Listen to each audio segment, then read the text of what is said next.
Swayam Prabha. Digital India. Educated India.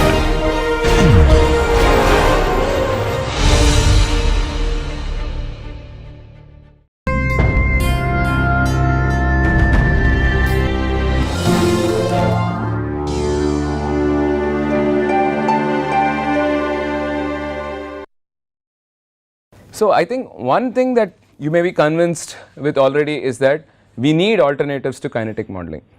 So why would we need alternatives to kinetic modeling? Essentially, but the key thing I want you to hit at right away is that kinetic models involve very large number of parameters. If you want to build a genome scale kinetic model, people have, by the way, it's very tricky, very difficult, simply because you have to estimate something like 2000 parameters. Unless you have very respectable tight estimates for each of the parameters a priori, you are not going to be able to estimate or build such models very effectively. But people are bravely attempting this, and with good reason. But clearly you need a simpler method, right? And we have already discussed at the very beginning, it all depends on the questions you want to ask. If all I want to know is whether post this gene deletion is my E. coli going to grow or not, I do not need to build a dynamic model. Most likely I do not need a dynamic model, and we will see how constraint based models can actually give you answers to questions like that. So in constraint based modeling was literally founded by Paulson and colleagues. Paulson was at UCSD then, and I think he is one of the major proponents of constraint based modeling, and their lab has brought out a lot of work, and there are many other fantastic scientists who have since contributed, notably Kostas Maranas, Eitan Rupin, and a few others, many others, and there are other people like Nielsen and so on who have made a lot of contributions to constraint based modeling in terms of building models and using them to make predictions and so on. So what is constraint based modeling? What do we mean by constraints? I am just asking a generic question. I am not trying to motivate what I am preempt what I am going to cover today. But what do we mean by a constraint in general? Some guidelines and limitations that. So some limitations, I think limitation is a good word, right? And it also makes a lot of sense in the context of biological systems, because you always talk about a growth limiting substrate, right? Something of that sort. So there's always a constraint that every system has to function with, right? So constraints govern all possible biological functions, and organisms exist in resource scarce environments, and fitter organisms survive with higher probability.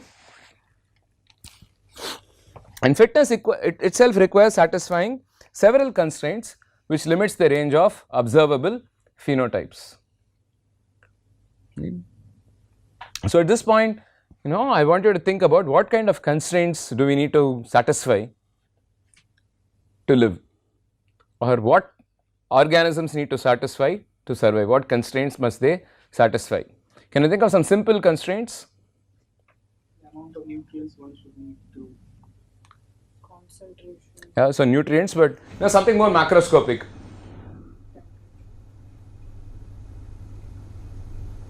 Water. Oxygen. So essentially a lot of nutrients and input and so on, but other than that, there are fundamental constraints on even how big an organism can be. So this is very classic essay which I like to point to at this point.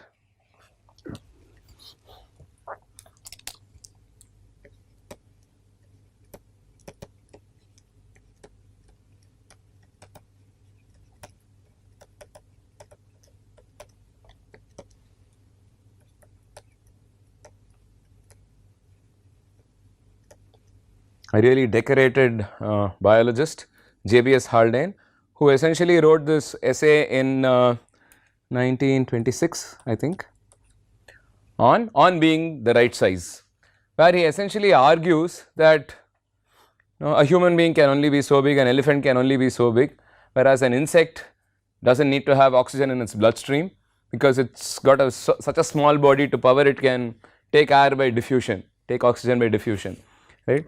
So there are constraints. So if you want to have a bigger animal, it has to have better machinery. So why don't we have a 20-foot tall human? Could we have?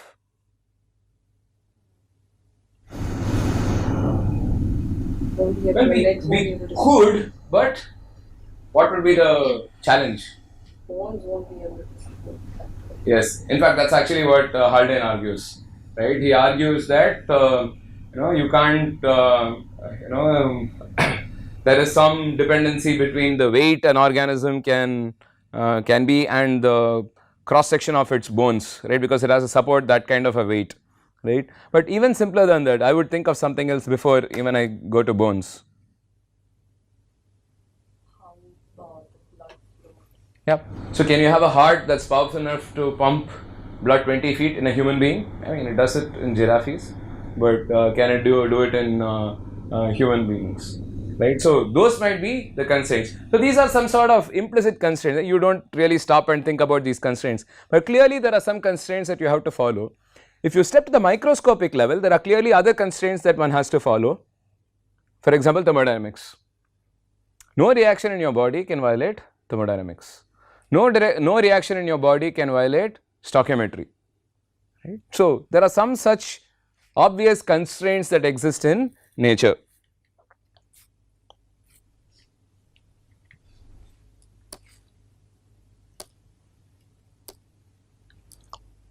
So fitness requires satisfying several constraints which limits the range of observable phenotypes, and survival depends on the best utilization of resources to survive and grow, but always subject to constraints. You can never violate constraints.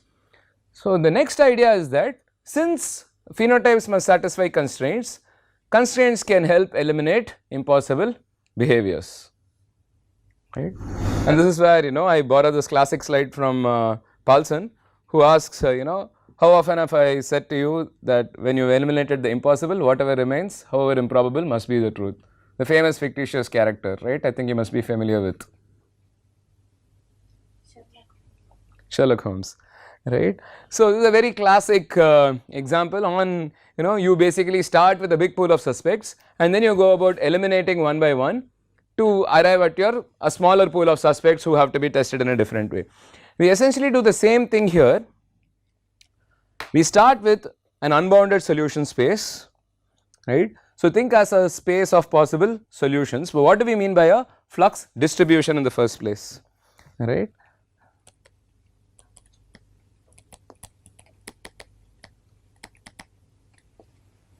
I want you to recall what a metabolic network is. A metabolic network for our purposes is a long list of reactions.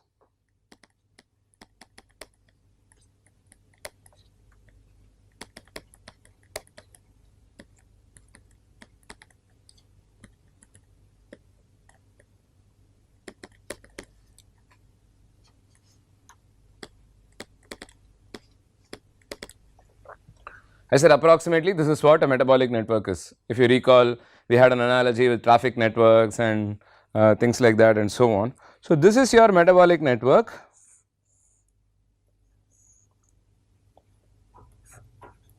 which can also be written in the form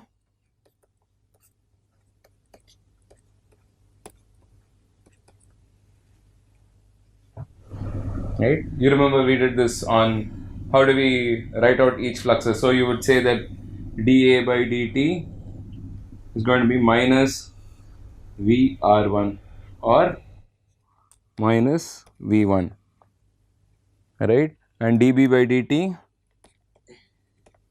would be minus V1 minus V2,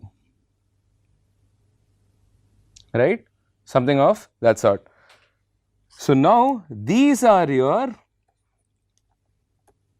rates, which we also call fluxes. What is the flux in general? Chemical engineering? Quantity per unit area. A flow per unit area. Here we just drop the unit area. We just talk about flow or rate of any given chemical reaction. So, given this system, we are tasked with finding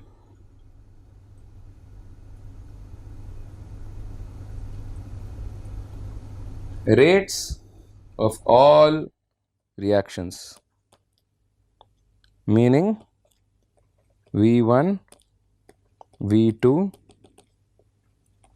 Vn. This is what we call a flux distribution. Right. So, what are the fluxes of every individual reaction in a network? This essentially specifies a network for us.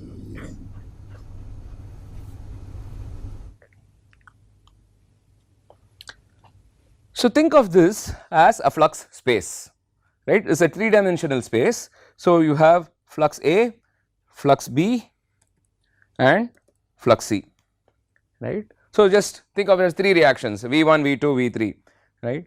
Now, you apply constraints to eliminate improbable suspects or impossible, infeasible solutions, infeasible suspects or solutions, and you come up with a much smaller subset.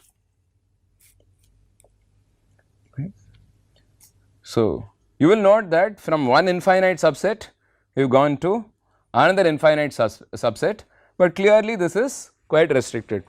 So, the idea is simple. What we do is, you may actually be very familiar with something of this sort. I will come back to it in a moment, in a few slides. You start with, so now any point in this space, in fact I should draw it this way, any point in this space is a possible solution, right, for a system with 2 reactions. But now if I say V1 greater than 0, V2 greater than 0, it becomes this region. Now if I say V1 equal to V2, it becomes this very line, right. So, every solution on this is a possibility, right. And then if I know something more, if I know 0 less than V1 less than 5, right, that might say that all the solutions are on this part, let us say this is 5. So, you can, these constraints basically help eliminate impossible behaviors, impossible flux solutions. What kind of constraints do we put? How do we impose these constraints? Let us look at it.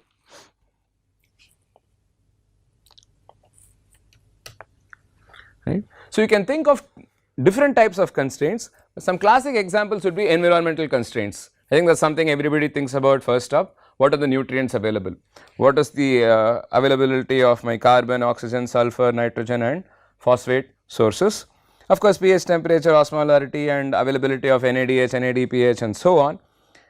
And many of these are condition dependent constraints, so they are actually variable, they are not fixed. Right. This is one set of constraints. The other really interesting set of constraints are, there are some self imposed restraints by the cell, which is almost counterintuitive, right. So, you expect that the cell will do something, the conditions are actually feasible for the cell to do something, but it actually does not. Why? Can you think of an example? Surface area volume. What's If it exceeds a certain number, it has to? divide this. Well, so that could be one, yeah, right, because it's not something. So you think the cell can potentially survive with a larger volume or something, where it has to break down into 2. Yes. What else? If you overproduce something inside, you might lose it by diffusion, maintaining ion concentrations. But that's not a self-imposed restraint actually, right? What would be a self-imposed restraint? The cell can grow, but it may choose not to, for example. I think you're very familiar with 2 examples of this sort.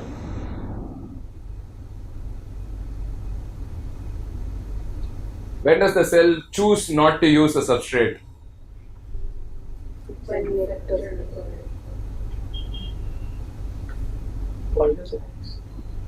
Catabolite repression, right? That will be a classic example. There's lactose and glucose available to the cell should be growing, but it will just use should be growing at a higher rate using both glucose and lactose, but the cell will choose to use only glucose because there is a catabolite repression on the utilization of lactose.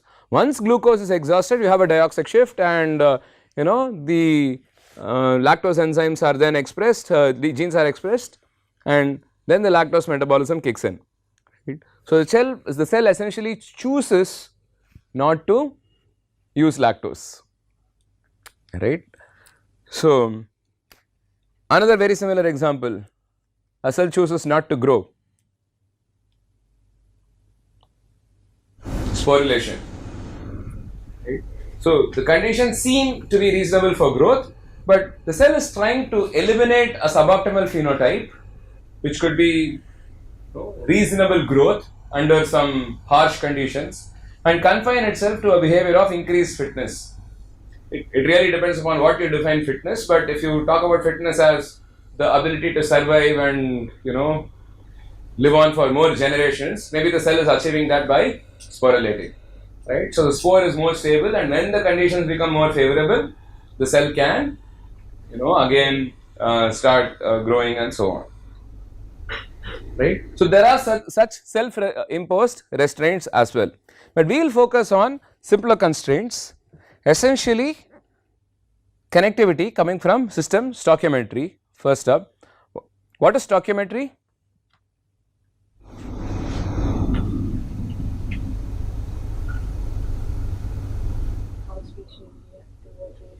In what ratios, right? So there are clear dependencies. Okay. So 1 mole of glucose will produce exactly 1 mole of fructose, not a molecule more, not a molecule less.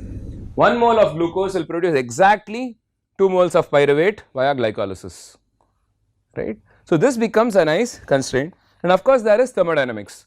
There are some reactions that can only go in a particular direction, some reactions would be reversible, they can go in either direction, but there are such constraints.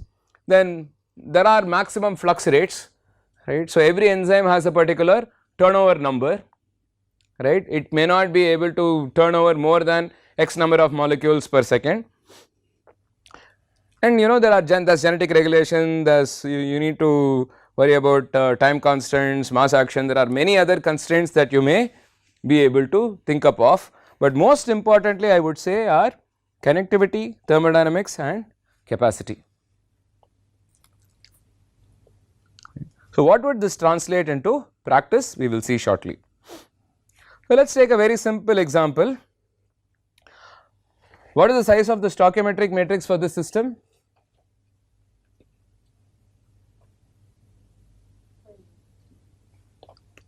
Five cross 3. You have 5 metabolites and 3 reactions, and you have a 5 cross 3 system.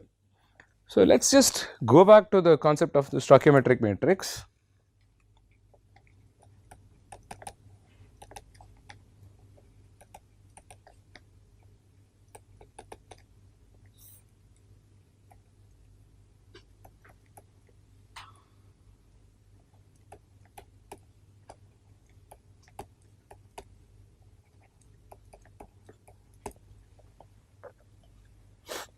What do you think? Do you usually have more metabolites than reactions, or more reactions than metabolites, or roughly the same number of metabolites and reactions? So are you going to have a square stoichiometric matrix, or a fat stoichiometric matrix, or a tall matrix? Tall, that would mean this. Why?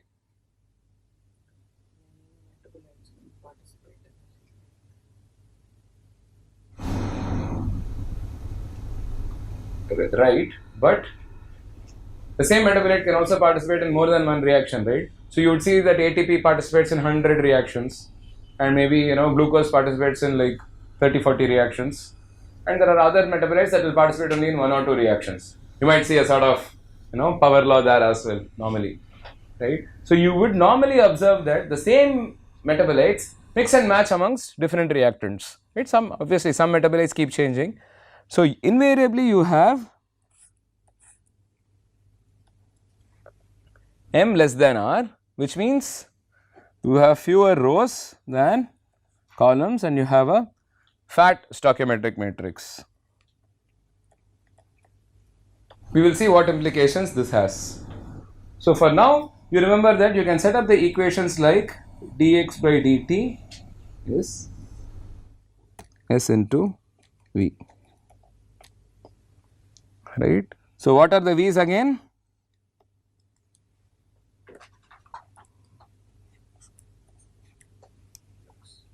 Fluxes.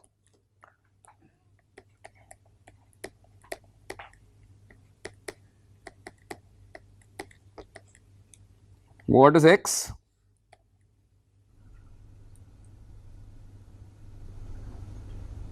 Yeah, concentrations.